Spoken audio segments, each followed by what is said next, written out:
வணக்கம். Welcome to Milky's kitchen.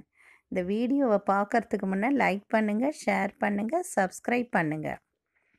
வாங்க இப்போ பார்க்கலாம். இப்போ நாம் பொட்டேட்டோ கேப்சிகம் கிரேவி பார்க்க போகிறோம்.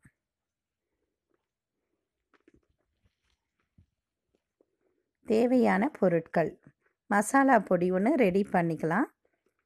காஞ்ச மிளகாய் 7-8, மிளகு 1 ஸ்பூன், வேர்க்கடலை 2 ஸ்பூன், தனியா 2 ஸ்பூன்,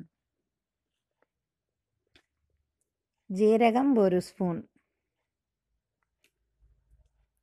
சோம்பு 1 ஸ்பூன்.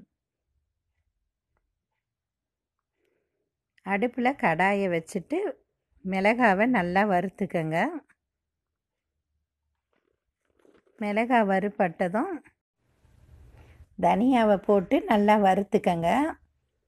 மிளகாய் தனியா சேர்ந்து வறுத்ததும் மிளகு போட்டுக்கங்க 1 ஸ்பூன். மிளகும் சேர்த்து வறுத்துக்கங்க. ஜீரகம் போட்டுக்கங்க 1 ஸ்பூன். நல்லா கொஞ்சம் வாசனை வர வரைக்கும் வறுக்கணும்.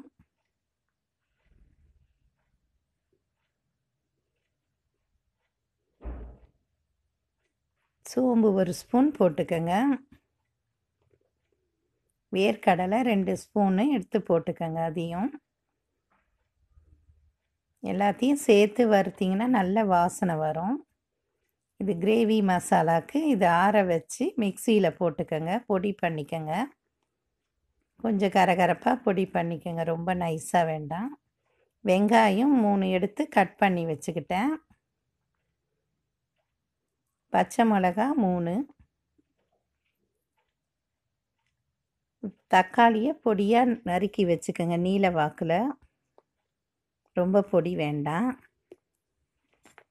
இஞ்சி பூண்டு 1 ஸ்பூன் எடுத்துக்கோங்க. சின்ன உருளைக்கிழங்க கட் பண்ணி வச்சுக்கோங்க, தோல் சீவி. கொடமிளகா 3 கலரில் எடுத்துக்கிட்டேன், அதை கட் பண்ணி வச்சுக்கோங்க சின்ன துண்டாக. கருவேப்பிலை ஒரு 10 இலை.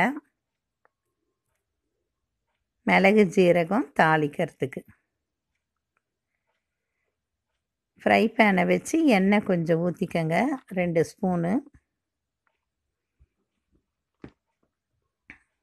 எண்ணெய் நல்லா காஞ்சதும் ஜீரகம் போட்டுக்கங்க, மிளகும் போட்டுக்கங்க கொஞ்சம். வெங்காயத்தை போட்டு தக்காளியும் போட்டு நல்லா வதக்கிக்கங்க. ரொம்ப வதக்க வேணாம், பச்சை வாசனை போகிற வரைக்கும் வதக்கிக்கங்க.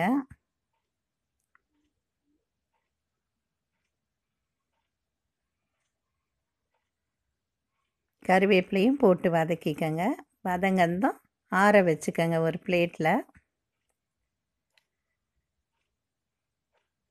ஆறி அதை மிக்சியில் அரைச்சி வச்சுக்கோங்க கிரேவியாக. எண்ணெய் ஊற்றி ஜீரகம் போட்டுக்கங்க. சோம்பு விருப்பப்பட்டால் போட்டுக்கங்க. கருவேப்பிலை போட்டு கட் பண்ணி வச்சுருக்கிற சின்ன உருளைக்கிழங்க போட்டுக்கங்க. அதில்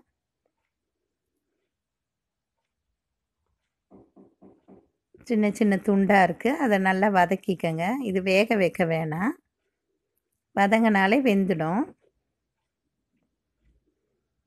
எண்ணெயில் தாளிச்சதில் போட்டு நல்லா வதக்கிடுங்க. இதை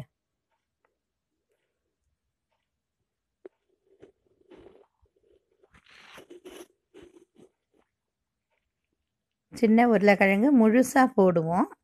நம்ம இப்படி கட் பண்ணி வித்தியாசமாக ஒரு கிரேவி செய்கிறோம். மஞ்சள் பொடி போட்டுக்கங்க, வதக்கி விடுங்க நல்லா. இந்த வதக்கறதுலேயே உங்களுக்கு வெந்துடும் உருளைக்கிழங்கு.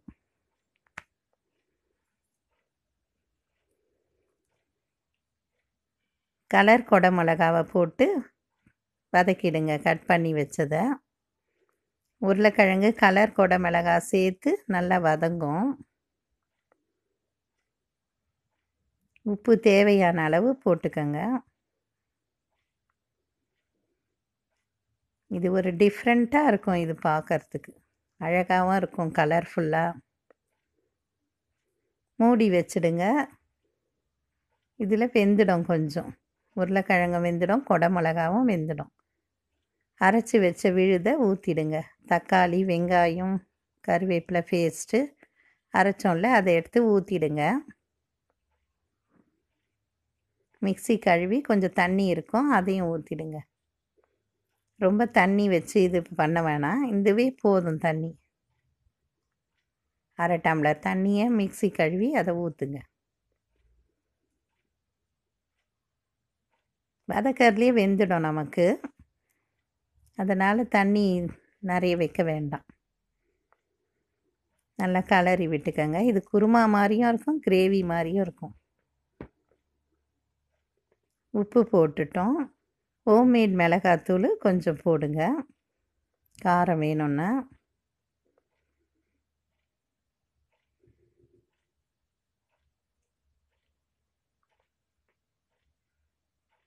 இது காரத்துக்கு நல்லாயிருக்கும். கொஞ்சம் காரமாக வேணும், இட்லி, தோசை, சப்பாத்தி, பூரிக்கு தொட்டுக்கலாம்.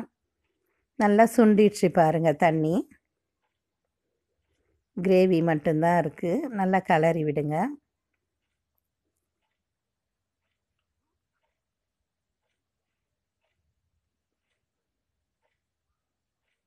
இப்போ இந்த அரைச்சி வச்ச மசாலா பொடி, காஞ்ச மிளகாய், தனியா, மிளகு, ஜீரகம், வேர்க்கடலை பொடி, அதை போட்டுக்கங்க. போட்டு நல்லா கலரி விடுங்க.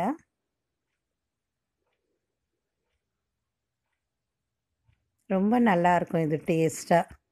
தேங்காய் சாதம், பட்டாணி தேங்காய் சாதம் செஞ்சல, அதுக்கு ரொம்ப நல்லாயிருக்கும் தொட்டுக்க. காரமாக, ஸ்பைஸியாக. நல்லா கலரி விட்டு மூடிட்டிங்கன்னா எண்ணெய் பிரிஞ்சு மேலே வரும். ரொம்ப நல்லாயிருக்கும். ட்ரை பண்ணி பாருங்கள். தேங்க்யூ.